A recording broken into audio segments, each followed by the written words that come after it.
how do I actually start to solve this problem? Am I solving a real problem? How much would somebody pay for this? Most of all, it's a lot of fun. So the end result ends up being, yes, a few successful companies. Generally, about a third of them coming out are still alive after 3 months, and almost 10% actually go on to quit their jobs or produce enough revenue to call this their full-time gig. And really what's left behind are communities. Communities more supportive of innovation, collaboration, and creativity. And we've been lucky enough to do this around the world. But our mission is really around the experiential learning. It's going through that process, learning how to meet people, learning how to work with others, learning how to ask those questions and solve those problems for yourself. It's not about teaching them how to start a business, but it's about creating an opportunity for them, manufacturing that opportunity where they can build those answers to their problems. So Startup Weekend began in late 2007 by Andrew Hyde. Had this great idea in Boulder, Colorado. Said, hey, what if I get a bunch of my friends together? We're going to spend the weekend just building a company.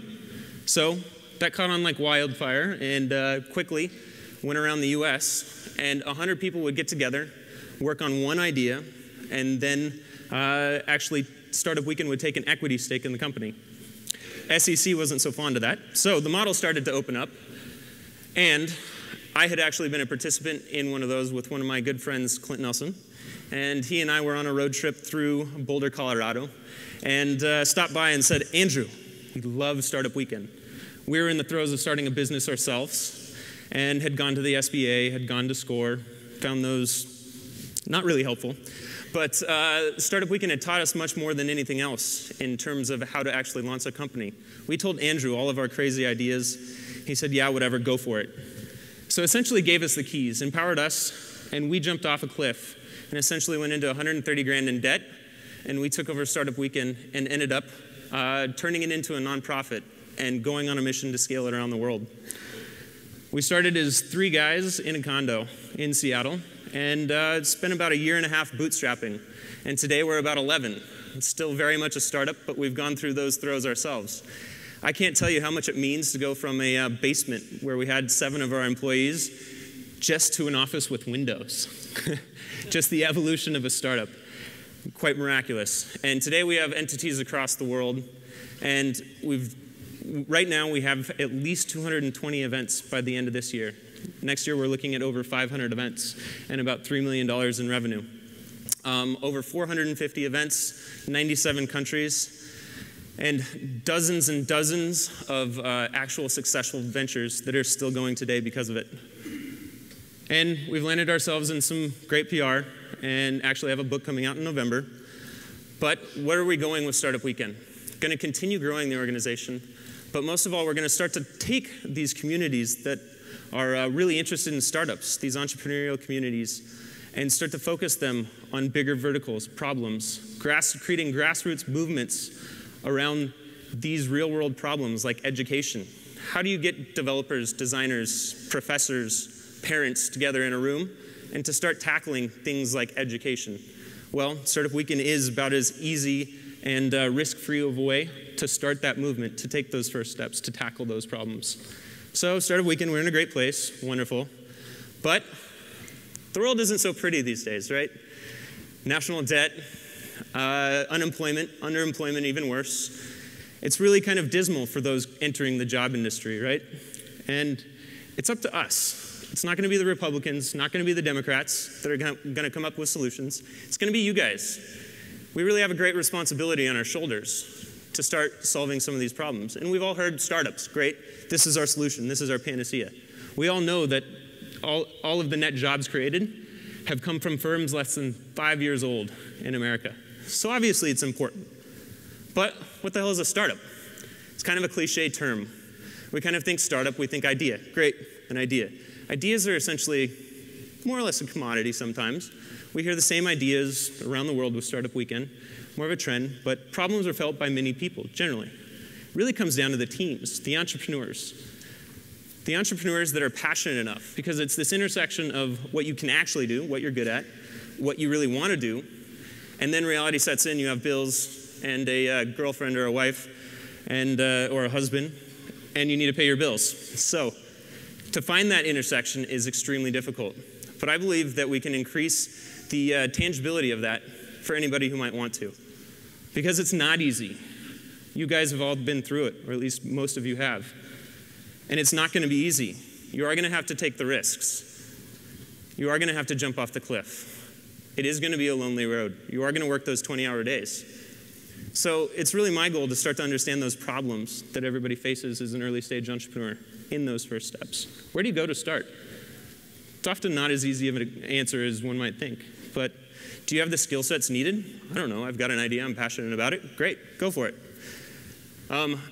You can't learn it in school. We think that maybe getting a degree in entrepreneurship might make you an entrepreneur. Most likely not. You have to experience it, right? Finding co-founders. You do want to start a company, but it's often really hard to find those people because you're not going to most likely meet them in a bar, right? You don't know if you can work with somebody well, spend those 20-hour days next to somebody, unless you've actually worked with them.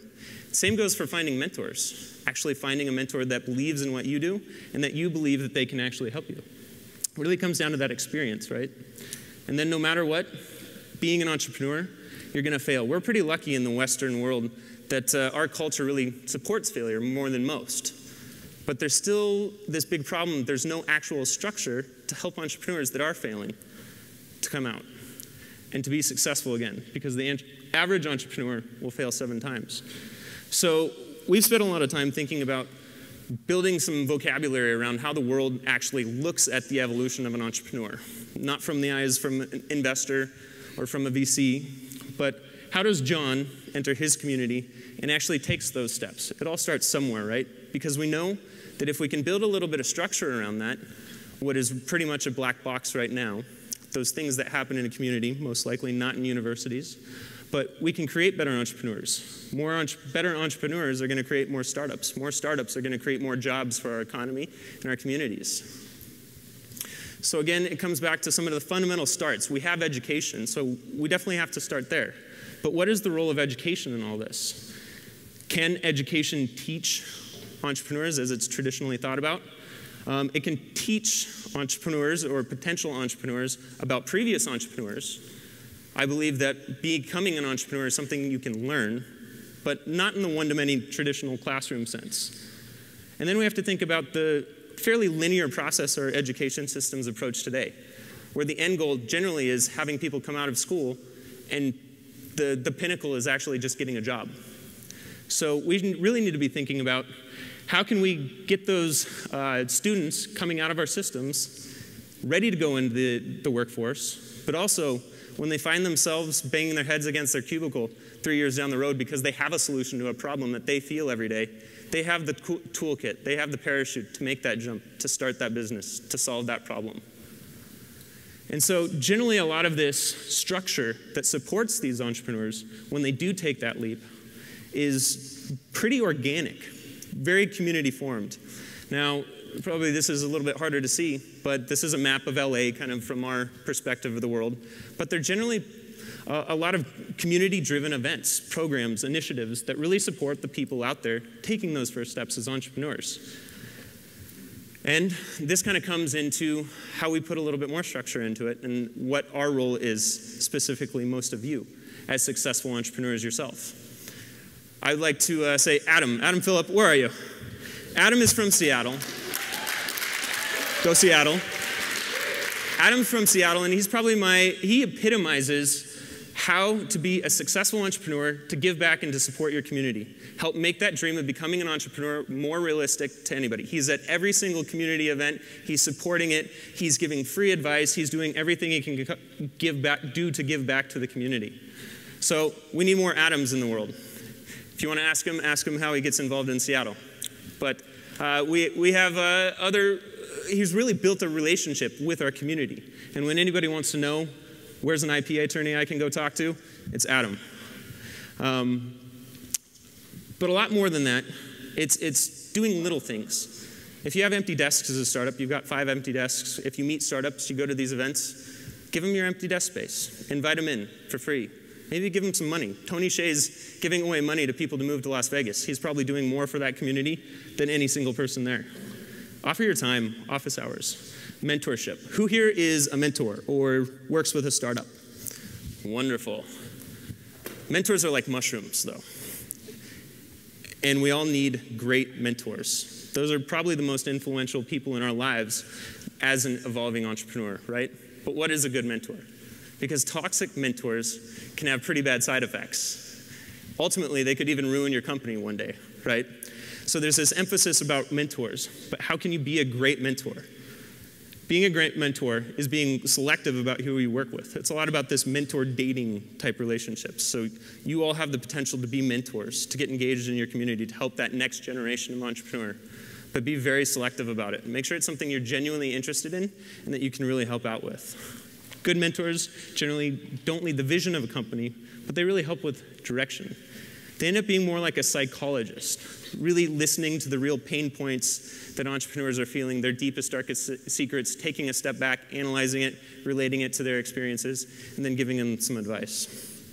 Entrepreneurs generally try to impress mentors, not so much talk to them like real human beings and friends. And mentors, their role is really to hold teams accountable.